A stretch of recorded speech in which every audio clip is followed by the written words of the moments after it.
Hello, welcome to this week's Womble Wonders. I had a day off today and I've been looking at the highest point in Northamptonshire for a few days and just discovering a few bits and pieces about it. So I thought I'll take that day and I'll go and find it. Bring me drone along, try and get some beautiful shots. But that's the highest point in Northamptonshire over there, and it's completely shrouded in fog. We are expecting rain in a little while as well, but today's the day I've got off work, so I thought, why not? I'll still do it. Wrapped up warm. Did I bring my gloves? Yes, I brought my gloves. Wrapped up warm, snacks in the bag, drink in the bag, and so yeah, we're going to go and look at Arbury Hill. I'm just going to wander up there, and then when we get up there, I'll talk a little bit about it.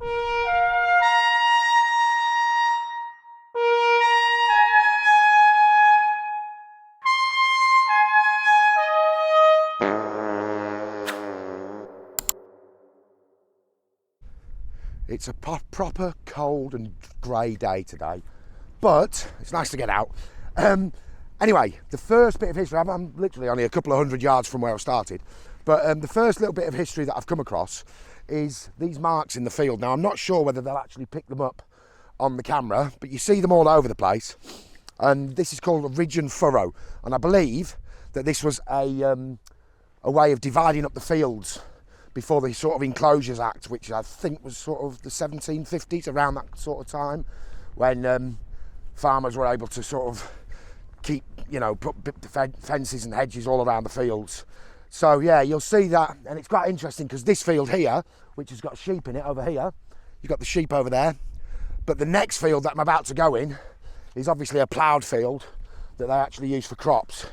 So, continuing on, there's a farmer over there. He's going past very, very slow, looking at me. He's like, what's he doing out there at this time of the day, in this weather?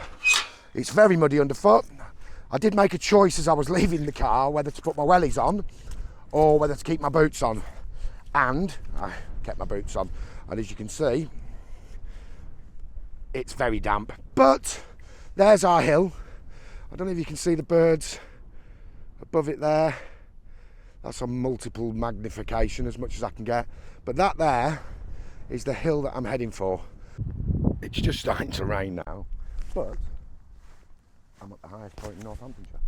This is, I think it's 254 metres above sea level, so it's not particularly high, but this is the highest point in the whole of Northamptonshire.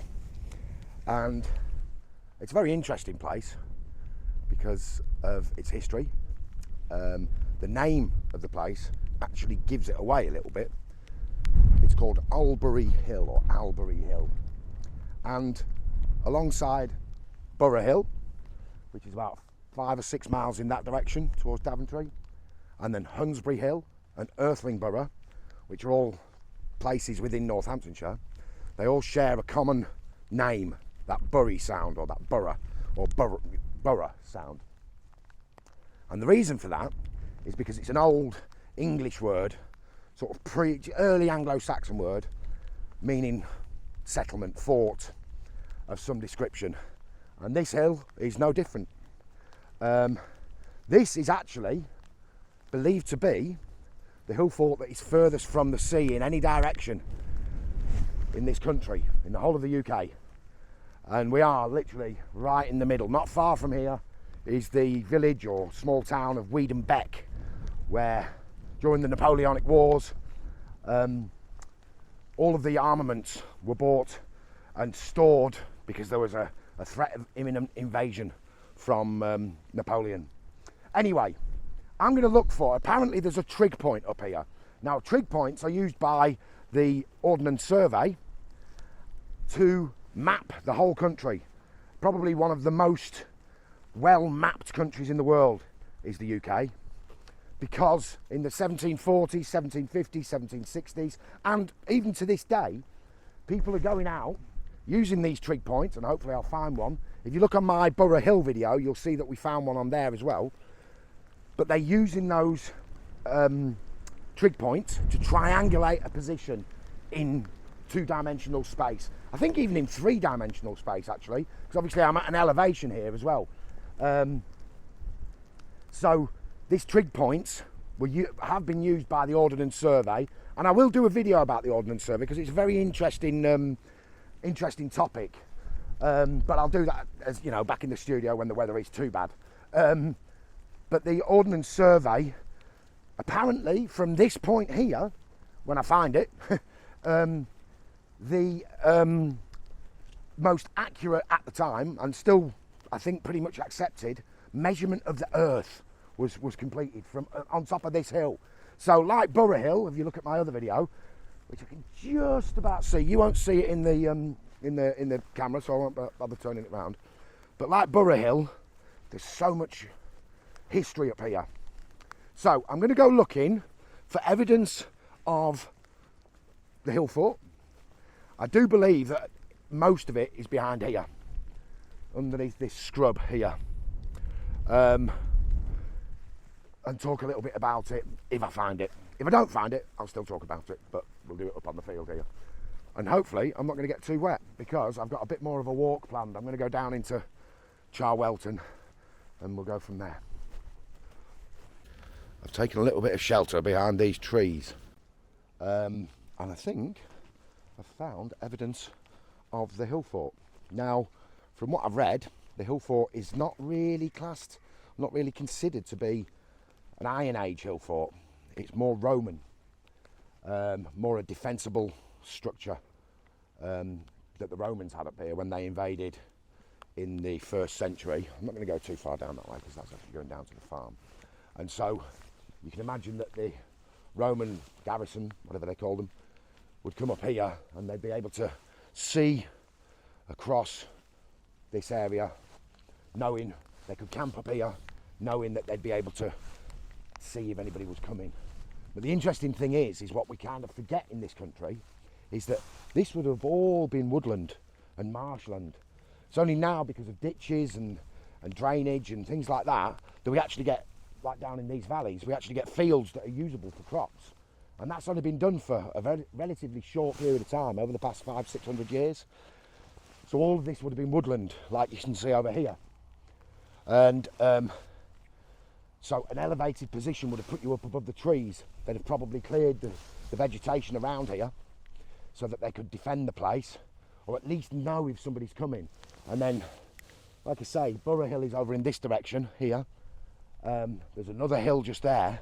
And you can imagine that they would, you know, if there was a sign of danger, they could light a fire on top of the hills. And very, very quickly, this is even before the Roman roads were built, very, very quickly, they'd be able to send a message across this valley. Now, talking of valleys, this hill is very interesting to me.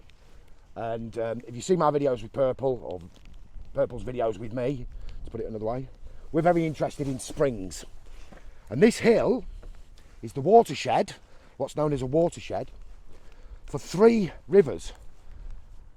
And just here to the north, and this valley down here, which you probably can't see, is the river that runs through Northamptonshire, through Cambridgeshire.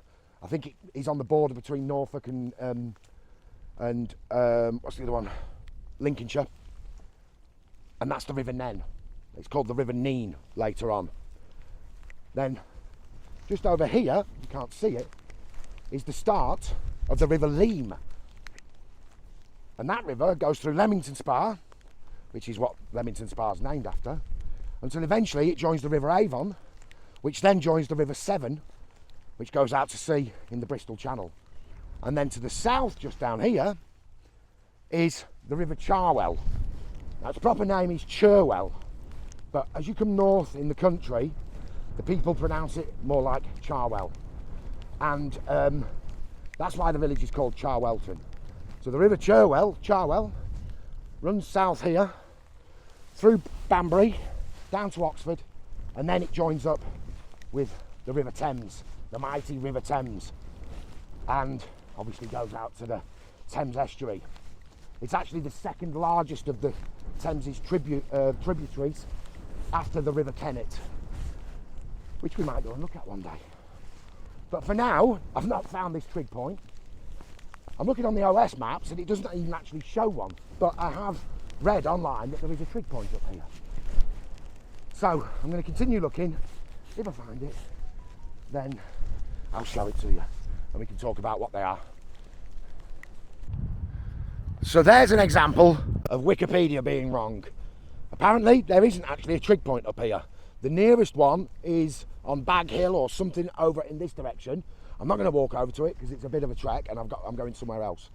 So I won't be able to show it to you. I'm pretty sure, looking over here, that this is you can see it's fenced off.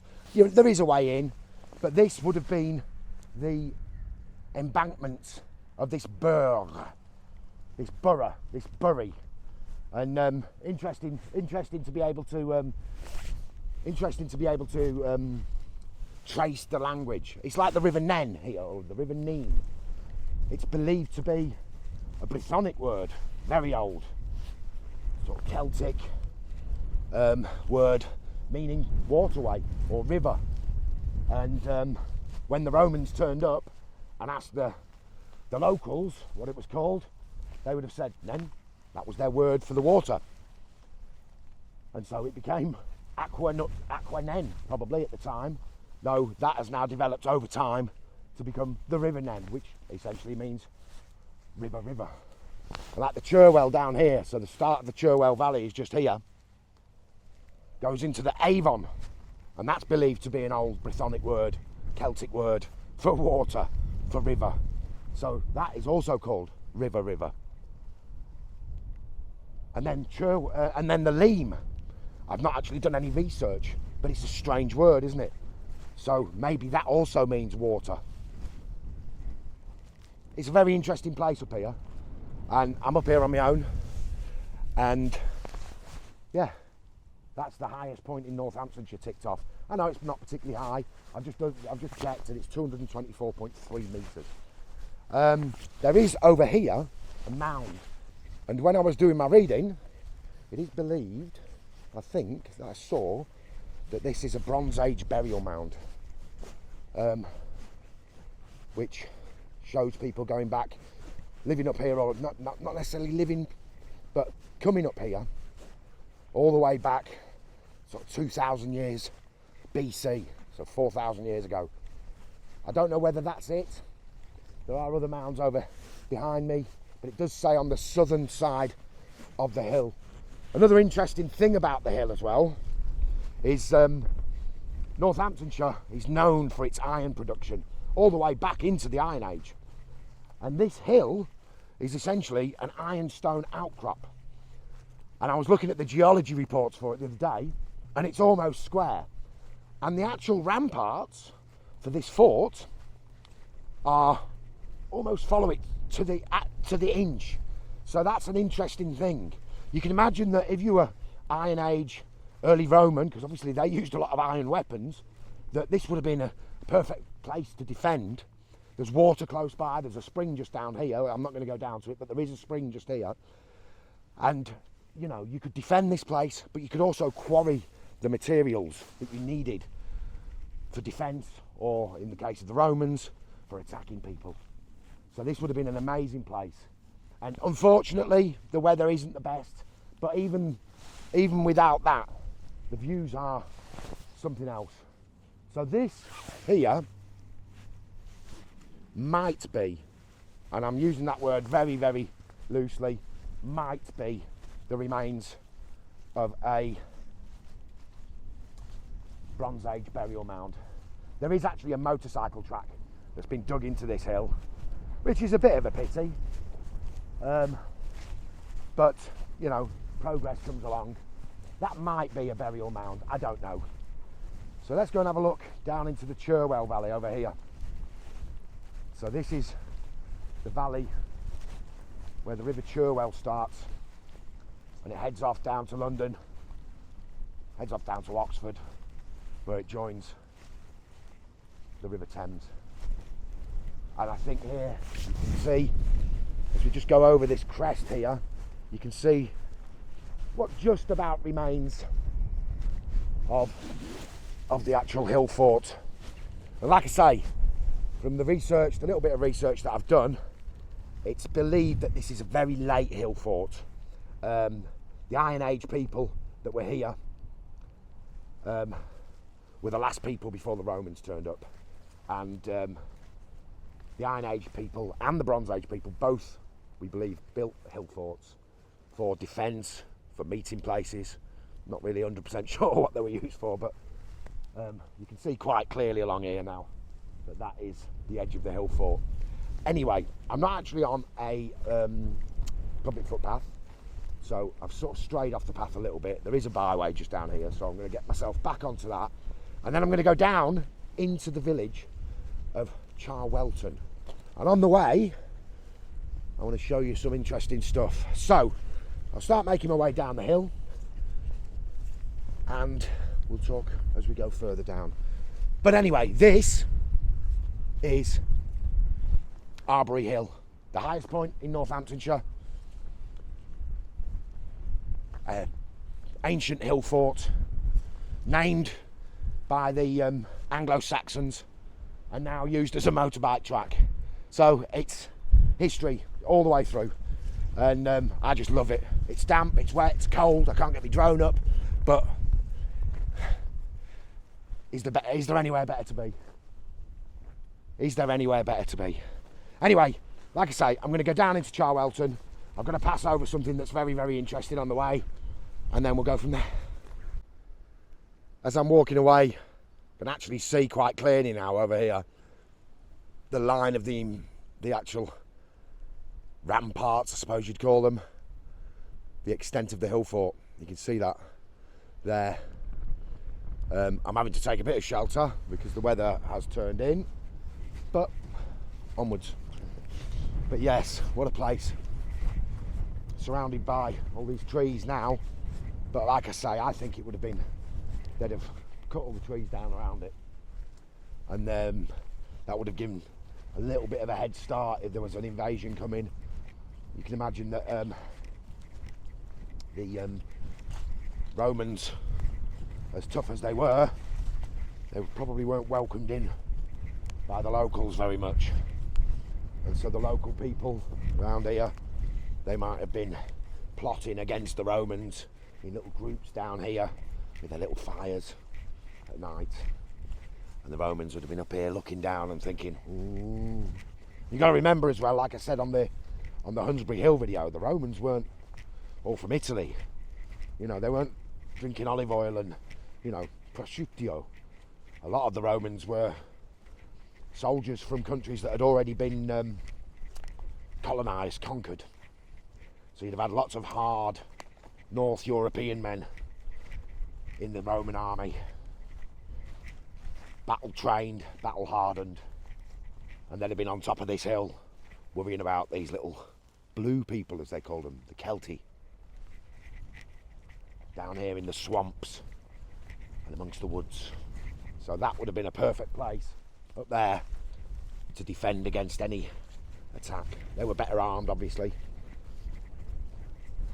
They had better discipline as well.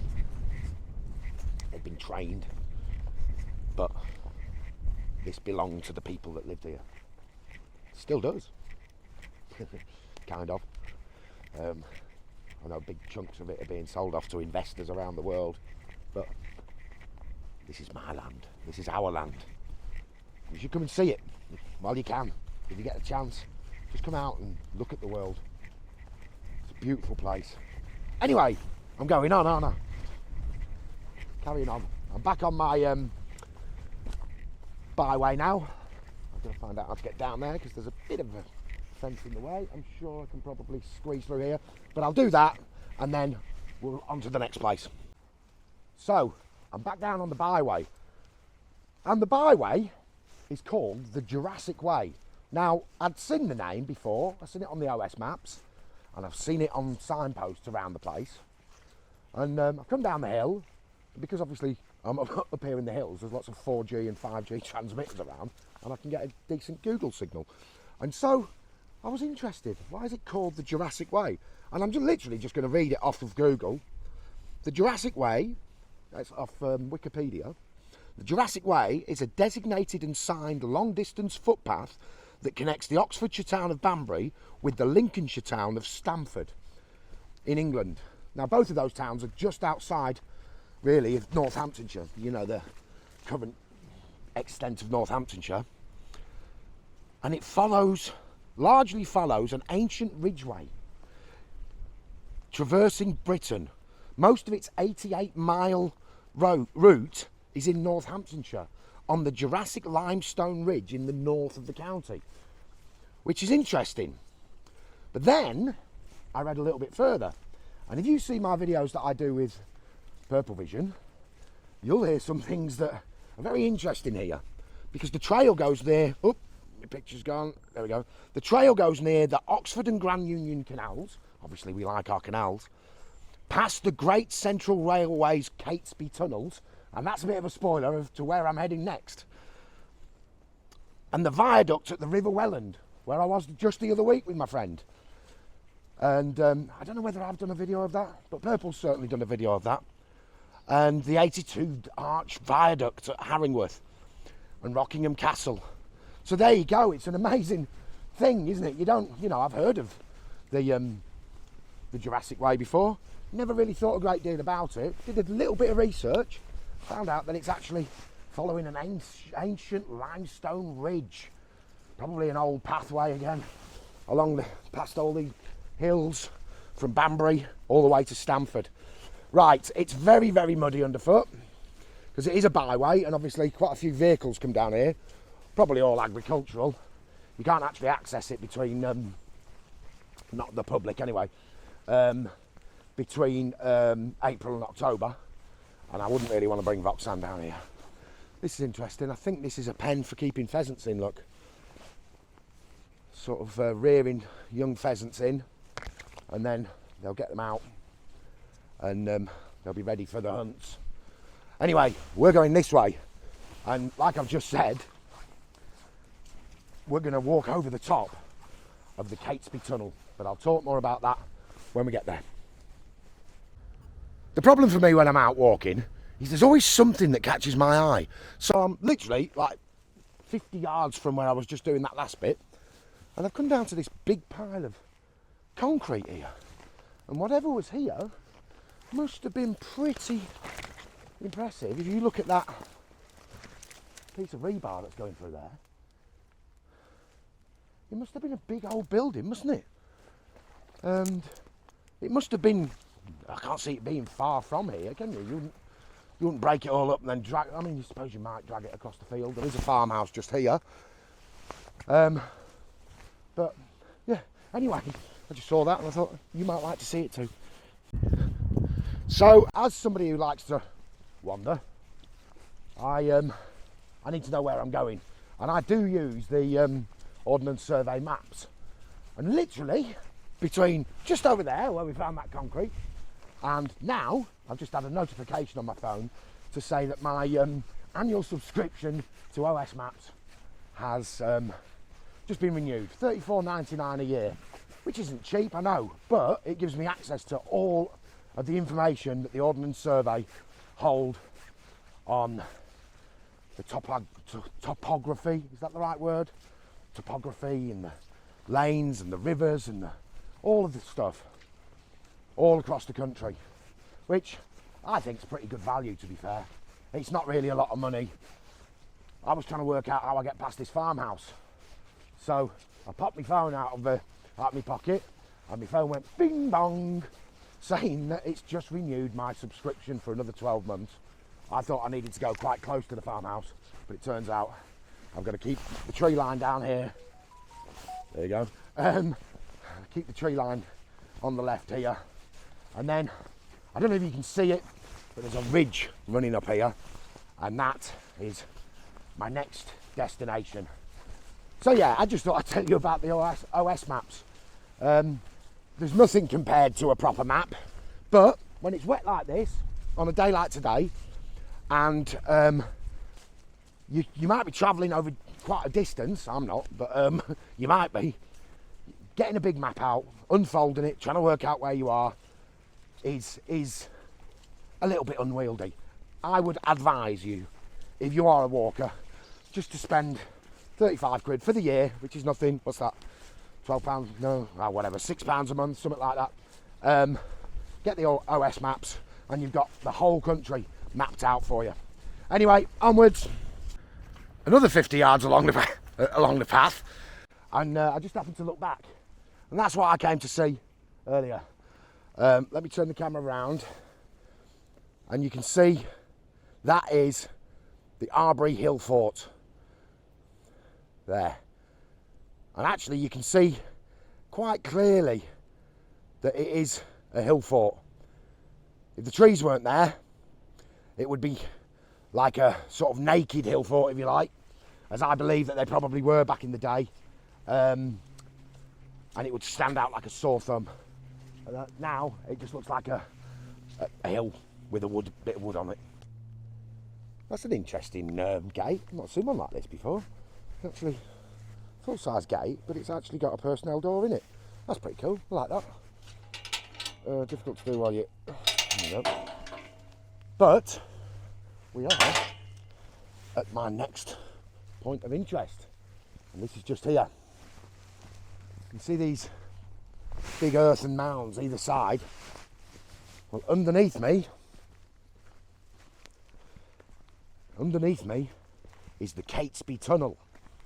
The Catesby tunnel now is a test track for car manufacturers and racing car developers, but it used to be part of the Great Central Railway, the last of the big four railways that ran up and down the country. It was built in about 5 years, between 1890 and 1896, I think, and it served London to Nottingham, and then by the 1970s it was all gone. But underneath here is the Catesby tunnel. So this is a tunnel that runs through this hillside that we're walking along, and it was serving the trains north and south. Now it's used, like I say, by the motor car manufacturers and race teams, but every now and then you get a little glimpse of the history. That there is one of the vents. I'm going to go and have a look at it. If I can get close to it, I can step over the fence here. I'm not doing any braking or entering. Let's go and have a look at it. Ooh.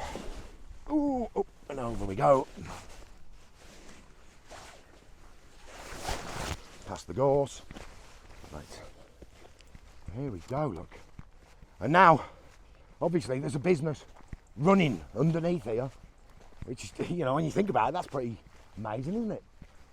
And so this would have been one of the vents in the tunnel. Obviously, back in the day, they were using steam trains. There'd have been a lot of smoke and steam and all kinds of stuff, and they needed these things for ventilation. And this is one of those ventilation shafts. Got a big grill on top of it now. And there's another one just a little bit further along there. I don't know if it'll pick it up on the camera, but they're really not that far apart. And for all I know, underneath my feet now, they might be testing out a hypercar. Or maybe not. Maybe an insignia. Whatever the Vauxhall are producing these days. To be fair, I probably wouldn't even hear it, would I? Because it'll be electric, wouldn't it? But yes, this is the Catesby tunnel. Whew, a bit out of breath. Need to stop smoking. But here we are, Catesby tunnel, Arbury Hill Fort over there. Now, I'm going to walk down into the village of Charwelton, because there's a lovely little thing I want to show you there as well. Vauxhall's parked somewhere way over there, so it's a bit of a walk today, but beautiful day for it. An interesting thing as well is, I mean, apart from that tractor that's over there, it's very quiet out here. You imagine being the guys that are doing all this work, all this tunnelling. It would have been a very lonely existence, really, wouldn't it, out here? There's a farmhouse there, there's another farmhouse there, but apart from that, the village is about a mile this way. You'd have camped out here, surely. You know, you wouldn't have, you know, walked a mile down to the village. Maybe, I mean, maybe they did. I don't know. I really don't know. But the interesting thing is, as well, is that I'm stood on a bank, as you can probably see, and this bank will be what came up out of the tunnel. So a lot of the time, what they did, when they were digging these tunnels, they'd sink a shaft, one here, one there, there's another one just a couple of 100 metres away, and they'd sink a shaft and then they'd dig both ways. So they'd dig this way and they'd dig that way, and eventually they'd meet up underground. I don't think it's particularly deep below my feet, to be perfectly honest, but it was just easier. I think, now I'm thinking about it, I think there might be a landowner around here, some, you know, wealthy landowner, who didn't want a cutting going through his land. That might be it. I'll have to have a look. If I'm wrong, I'll put that in the edit now, I'm wrong. But I think there might have been a wealthy landowner here who didn't want a cutting going through his land. So they had to put a tunnel through when they were building the GCR, the Great Central Railway. I also noticed as well, if you look on top of the, I showed you that a second ago, if you look, it's made out of rail.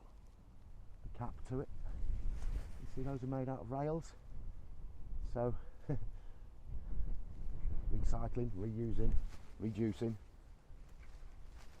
It's just a pity that they didn't recycle and reuse the Great Central Railway's line, really, isn't it? Or why did they even get rid of it in the first place? I'm sure there's some trained people out there that'll tell me, you know, it wasn't this, that, and the other, whatever. I don't mind. I don't know enough about trains. An interesting thing is the Jurassic Way footpath that comes through here is actually being diverted further south because of a brand new railway, the HS2, which almost follows, certainly up to this point in the country, almost follows the route of the old GCR. Heck of a waste of money, I think, when they could have just kept this one open. Heck of a waste of today's money and a waste of all the money before that they did. Anyway, I can go on like that forever. Going down into Charwelton.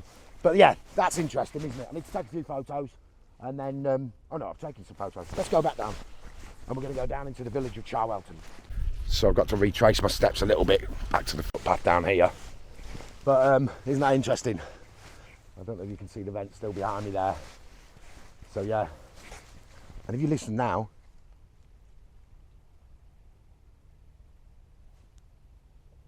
I mean, there's traffic off in the distance and things, but it's not very noisy. Imagine the noise that the navvies were making when they were building this. They'd have been cursing and swearing. They'd have had steam machinery, I would imagine, of some description, helping them do the work. Pickaxes, shovels. Probably very dangerous work as well, wouldn't it? Not only are you likely to get injured doing the work, but they'd have been hard men, wouldn't they? Angry, probably away from their families. They'd have been fighting each other every night, probably. I just like to imagine, you know, how it was before we got here, what was going on. Right, I think, I don't really want to walk across this field, but my footpath goes across it, but I can see an exit there, so I'll just walk around it instead of walking straight over his field. I suppose there's a couple of reasons for that, really, isn't there? If I walk over this, I'm going to get my feet covered in shit, whereas if I stay on the grass, it'll actually clean the shit off from when I was down there in the muddy bits. So, down to Charwelton. Another air shaft.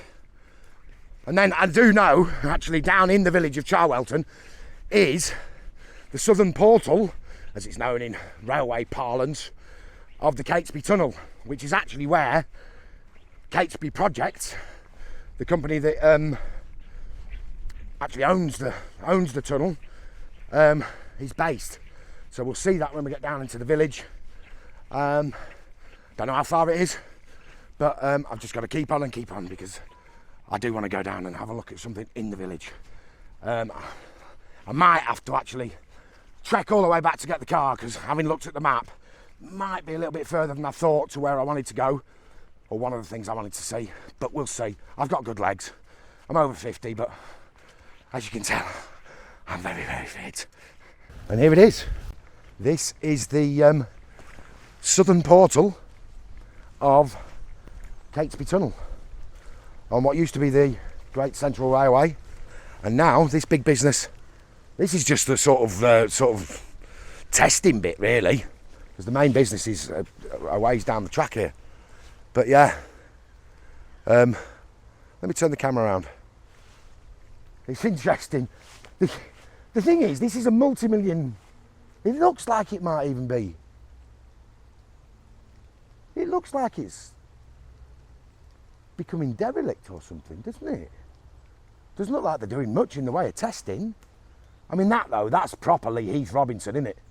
These tents, because obviously... Oh no, there sounds like... Oh no, there's somebody down there. Okay, there is somebody down there. But those tents are sort of like... Obviously they don't want to show people the cars that are going through because of trade secrets and all that kind of stuff. But you'd have thought they'd have come up with a better idea than tents, wouldn't you? Anyway, there is the southern portal of Catesby Tunnel, 1897, it says up at the top there. I don't know if you can see that on the camera. But yeah, there are some people working down here. But it doesn't look like they're doing a great deal in the way of testing at the moment. So there in the background is the Catesby Tunnel. And I saw this little sign up here and it says, look, officers patrol this area. Have you seen or heard anything unusual or suspicious? That's the thing, the rural police officers have got a lot more land to cover, I suppose, literally, than your sort of town coppers, haven't they? Obviously, there's different things going on in towns. But like I say, you know, if people are stealing materials off that site there, or sheep rustling, or all kinds of things that go on in the countryside, you know, the rural coppers have got to try and deal with that. And let's be perfectly honest, they're probably from the countryside themselves, those coppers, aren't they? You'd hope so, wouldn't you? You'd think that they would be. An interesting thing is, just over here I've got the cutting that the GCR used to be in, the Great Central Railway, and then just here, higher up, is what I believe is probably the River Charwell, which is going to lead us down into Charwelton, or Charwelton. But yeah, I've got to go, so yeah. What time is it now? I'm looking on here because it's a screen and I'm so used to looking at a screen for the time. But I need to get back to the car at some point, and I'm walking further and further away from it, just to show you a really little interesting thing that I saw about the village of Charwelton. And something that amuses me. Not amuses. Yeah, I suppose it does. It amuses me. Anyway, we're going to go on. I'm chatting and so I'm stood essentially right where the trains would have steamed through. Over here is the Catesby Innovation Centre, which is where Catesby projects are based. I think they're still in business. I don't know. I might have a quick Google in a second, which is another thing. But down here, I'm not going to go down there because I've got other things to do. I think there's another entrance to a small tunnel or a bridge over there on the Great Central Railway. So yeah, that's it. That's the Great Central Railway bit done, I suppose. If you want to find out more about the Great Central Railway, definitely advise going over to MWP Exploring. Neil has done loads of stuff on it. It's sort of something from his childhood that he really, you know, I think he wishes it was still here. Which is, you know, maybe it's a good idea that train lines are still here. But I don't know where the Catesby project is gone. You know, strange. When Purple and I came down here, it was one Christmas, and they were having their Christmas party in there, and we were just like, can we have a look? And they were like, no, we're having a Christmas party. But yeah, interesting. This is very interesting. It looks to me like it's closed down, you know. But yeah, so this is, I presume, that's a modern building, but it might be based upon the sort of the older engine shed. I'll have a look at the NLS maps and overlay it now, I suppose. But yeah, down into the village. So this is now the historic village of Charwelton. So Tun meaning settlement, and Charwell, we've already discussed, is the name for the river. Anything with the word well in it, you've got to kind of assume that it's got something to do with water. So Charwell.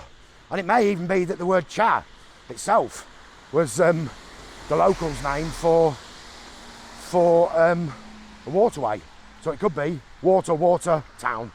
But yes, onwards, upwards, and here it is. Actually, no, this is what I came to see. This is what I've come all the way from the tallest point in Northamptonshire to look at this. Look at this little beautiful thing in front of us. This is what's known as a pack horse bridge. And if I'd stayed on the footpath, I'd have walked straight out into it. But look at this. Isn't this beautiful? Wow. So this is a 15th century, I believe, so 1400s pack horse bridge. Look at that. Isn't that beautiful? And it's still actually, you know, working as a bridge. It's obviously culverted underneath there. You've got the war memorial here as well for the brave people that went off to fight. What a nice spot. That would have been beautiful, wouldn't it? Down here at the back end of the First World War. Trains coming out behind you over there, chugging past. But yeah, so this is the pack horse bridge that I've come all this way down to the village of Charwelton to see. You can see underneath there it is actually culverted now. But yeah, the road level would have been, I suppose the river level would have been down there, wouldn't it? And this would have been, yeah. I'm surprised it's not called Charwell Ford or something. I mean, it could have been Ford End or something, I suppose. You know, language changes over time. But yeah, I'm walking over a bridge that's been in place since before Columbus went to America and conquered America. Look at that, beautiful little thing. I'll see, get some photos of it from across the road, shall I?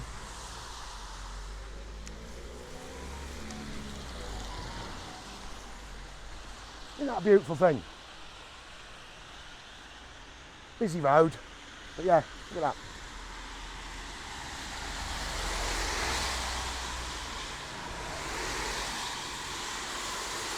I'm sure that, you know, all these people that are driving past probably think, what the hell is that bloke doing? And I suppose they've got a point. I'm out just having a walk. Well, so they're rushing around doing their jobs and things. Don't get me wrong, I rush out and do a job some days. But today, I managed to sort of have a day off. And I thought I'd come down here and have a look at this 15th century pack horse bridge. And look at this old wall here, look at this. Isn't that amazing? You can see there used to be a window here. You see the old wooden lintel over the top of that. I don't know what this building is. That was probably a doorway, look, wasn't it? And again, this is, so that window there that we've just seen has obviously been, but look at the age of the timbers here. Look at that, bricked up over the window there. And then another doorway. So maybe these were the frontages. Ah, that's probably what this is, isn't it? Perhaps these were cottages like this. Here, look. Front door there, window either side. Front door there, window either side. And perhaps this is where there used to be a cottage. I did say further back that there was another place that I wanted to go to. And I don't think I'm going to get there, to be perfectly honest, because it's getting late. It's not. I've got to get back to the car. And the car's a good 2.5 hours away now, I think. Something like that. But the village of Charwelton, I'm getting it all mixed up now, is actually a ghost village, or a declining village, because it used to be much, much bigger. Ooh, something interesting in the back there. I'm not going to go and look. Oh, look at this. A pub to let. It looks like it was open not that long ago as well, look. Fox and Hounds, that's fairly modern, isn't it? What a beautiful little thing. But, yeah, look at the beautiful little bit of stained glass here. The little fox. Oh, look at that as well. Flood shields. Tenancy available, look. Charwelton Community Pub. Okay. Oh, I might have read something about this actually. I don't know if I'm right, but it might actually still be a pub. I'll have a look online when I'm doing the edit. It looks like it's still a pub, but I don't know. Charwelton Community Pub. I don't know. Anyway, so yeah, what I was saying is, the village of Charwelton, I don't know who he was beeping at, but the village of Charwelton used to be much bigger. And one thing that is quite interesting about this village is there's no church here, because it's all the way down here in Lower Charwelton. which is now essentially it's literally just the church, but it used to be a much bigger village that apparently during the Black Death, obviously the numbers of people that were alive in the country diminished, and that led to, you know, people moving off the land, or not even being there. They were dead, weren't they? I'm going to sit for a second in this lovely little bus stop. I bet a bus never comes through here. Oh no, it does say the number 200 through to Banbury comes through here. So I'm going to roll a cigarette. So yes, the village of Charwelton. And I'm sitting just across from the manor house. Look at that. Yeah, very interesting. It's almost French in style, that, isn't it? And a busy road as well, running between Daventry and Banbury. Daventry, I think, is named after pretty much the when the Normans turned up and they saw the hill fort. A lot of their sort of what they thought was that it was the Danish, the people, you know, the Vikings that had been, and so they named things like Danetree and things, like up at Danes Camp in Hunsbury Hill. Tractor. He's out doing his farm work. And so the Normans turned up, William the Conqueror and all that, and they named everything or the hill forts and things, a lot of the times they named them Danes Camp or Danetree. So up here you've got Daventry, Danetree, and then down here you've got Banbury, which again, bury, the burr sound, is the fortification, the early English word for fortification. Right, I'm back on the Packhorse Bridge because I was hoping to go down into the village of Lower Catesby, but it's a little bit of a walk and I've got to get back to the car. So I've walked back up through the village of, not Lower Catesby, Lower Charwelton, which no longer exists. That's just where the church is now. And it's about a mile that way. But if I go down there, it's a mile. Then I come back here, it's a mile. And then I've got to walk 4 miles back to the car. It's a bit of a walk. So I've come back to the Packhorse Bridge. Just spoken to a local lad, just up here about the pub. The pub went out of business about 4 months ago. And it's a bit of a pity, really. But it's an interesting story. Just while I stopped a minute ago at the bus stop, I had a little bit of research, and it's the story of Charwelton is one of continual decline, really, from way back in the times of the Domesday Book, you know, when there were lots of people living here, and then the Black Death. Oh, look at this. Oh, look at that.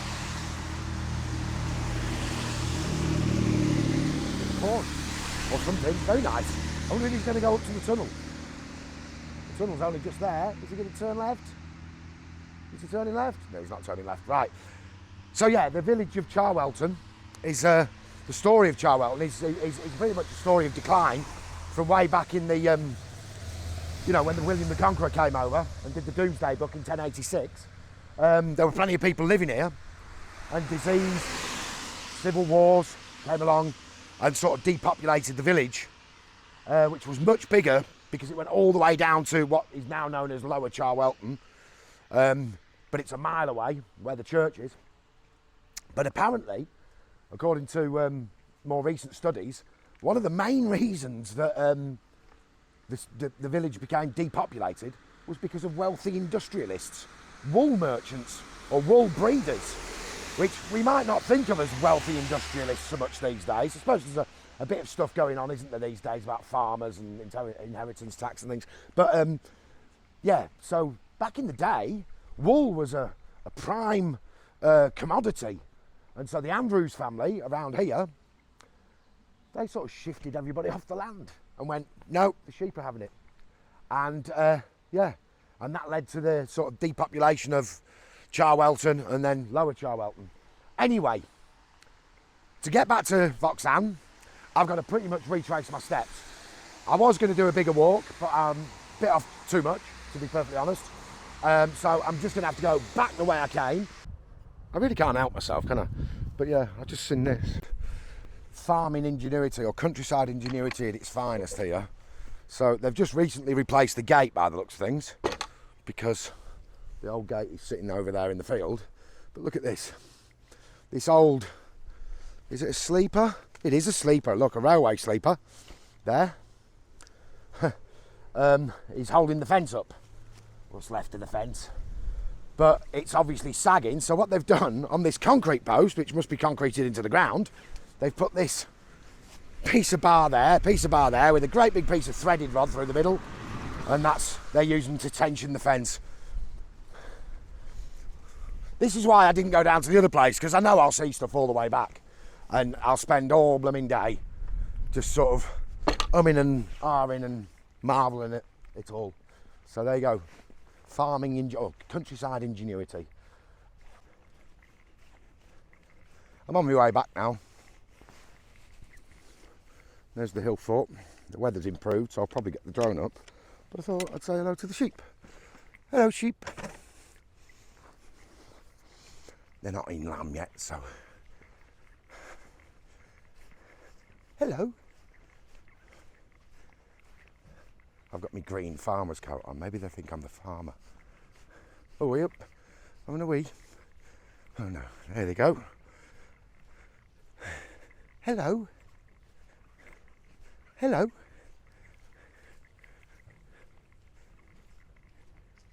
But isn't it peaceful?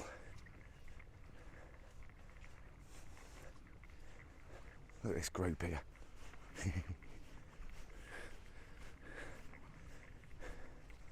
Hello. Oh, bless. Bless them. But anyway, so that there is the hill fort again. I've literally had to come back exactly the same way that I went out. I'm also back, almost back at Vauxhall now, and as I'm walking across this beautiful bit of field, I've seen something I remember from my childhood. These lapwings. When I was a little boy growing up, it was very flat where I grew up. I was very lucky to be brought up out into the countryside up in Lancashire, and it's nice to get out again, to be fair, and just appreciate the sort of rugged, difficult beauty of it. It must be difficult for these people who live up here still, really. I know they've got all the modern cons like the dishwashers and all that kind of stuff, but you know, they're well tied up in these sheep and these crops, isn't it? And this, you know, it's not the best soil in the world, is it? It's wet, it's full of brick and stone and all kinds of stuff. And as you can probably hear, the weather's horrible. And it's not even that bad now. So yeah, got to give a little thought to the farmers, I suppose, haven't you? Who keep us fed. And look after the countryside. So, thank you very much for watching. I've had a big adventure. I've got a little bit of time left before I need to be somewhere else. So what I might do is jump in the car.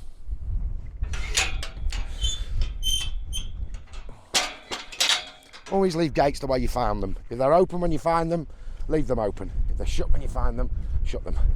Anyway, I might jump in the car and drive around to Lower Charwelton to have a look at that church, which I think would make a nice little part of this video.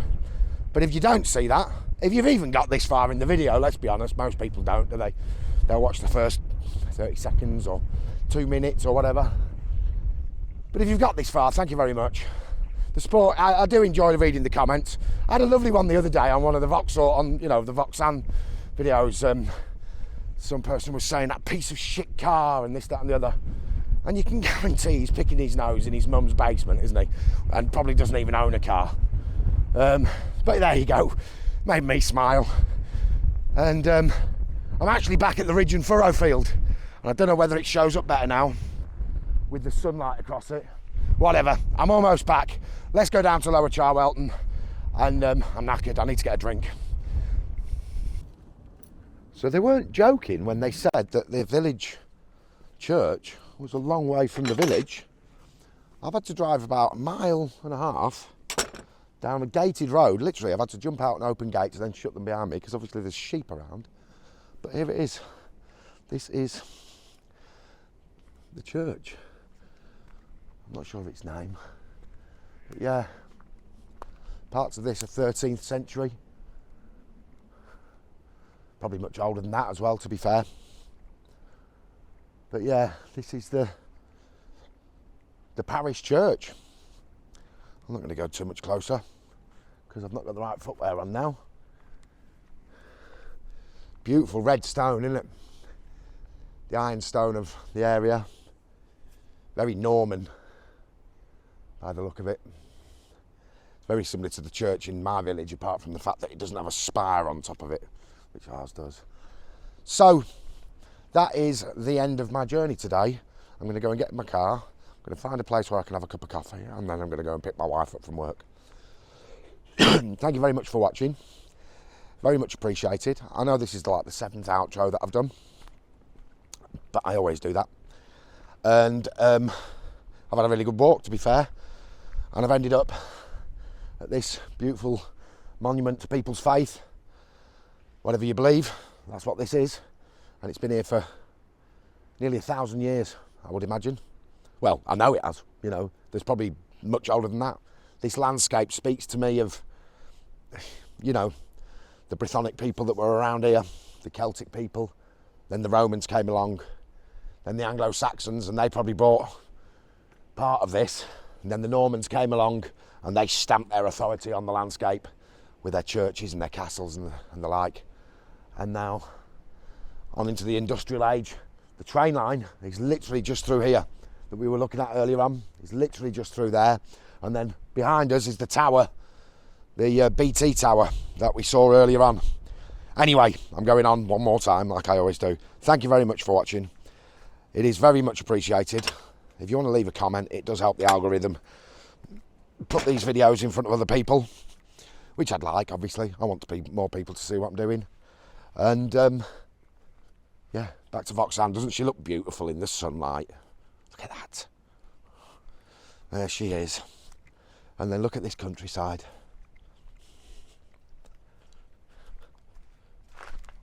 Slipping. Thank you very much for watching. Bye-bye.